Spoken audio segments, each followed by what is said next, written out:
help people understand what the difference between inbound and outbound marketing is. The heart of most marketing is interrupting people. It's interrupting people with an email while they're at work, with a cold call on their phone, with an ad while they're watching their favorite TV show, an ad on the radio. So it's irritating. Billboards. Everything. Print ads. Yeah. TV spots. And what they're doing is essentially what's happened in sort of society is somebody builds up some traffic, whether it's a highway or it's a radio show or TV show, and you rent a little piece of their traffic. Yeah. And that's just working less and less well. People are getting, their tolerance for that interruption has gone down, and their ability to block it's gone way up. And why do you think that is? Is it because we're desensitized? Is it because we're so busy? We don't care? What is it? I think we're so busy, but I think there's new technology that helps you block it out. Like, let's take email. Spam protection was sort of one nail in the coffin, but the bigger nail in the coffin is Gmail now gives you the ability to sort of separate out all those one-to-many emails. That's another whopper nail. It's just going to get harder and harder. With phone calls, the first nail in the coffin was caller ID.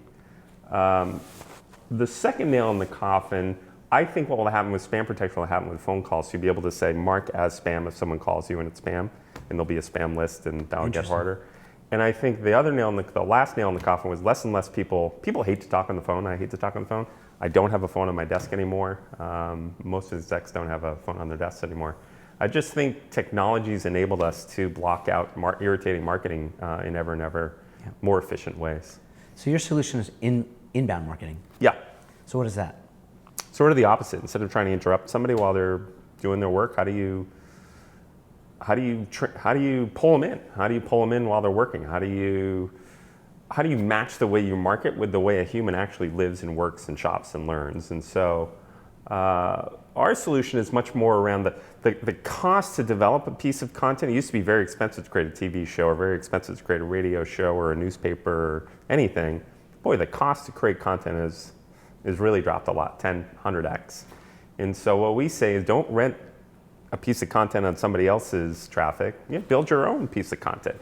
Build your own traffic and rent space to yourself, essentially. So the cost to develop content's dropped. Take advantage of that cost and build your own traffic in a new way.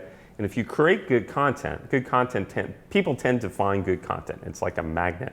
So if you've got a good blog, or you've got a good show on YouTube, or if you've got a good ebook, or you've got a good piece of any type of content, it turns into a magnet and people end up finding it. The internet's very efficient at funneling people towards great content. So what are some of the downsides? Because when I think about this, building an audience, and we did this with the show, we focused on great content, but it takes time, doesn't it? To build that audience? That's the rub on it. Traditional marketing is about the width of your wallet. This new marketing is about the width of your brain.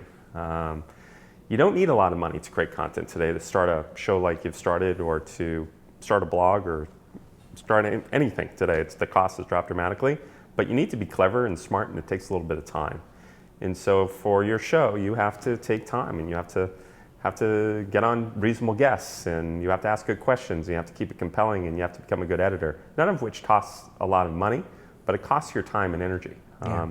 That's the hard part, is it takes a little bit of time, but boy, it pays off in spades.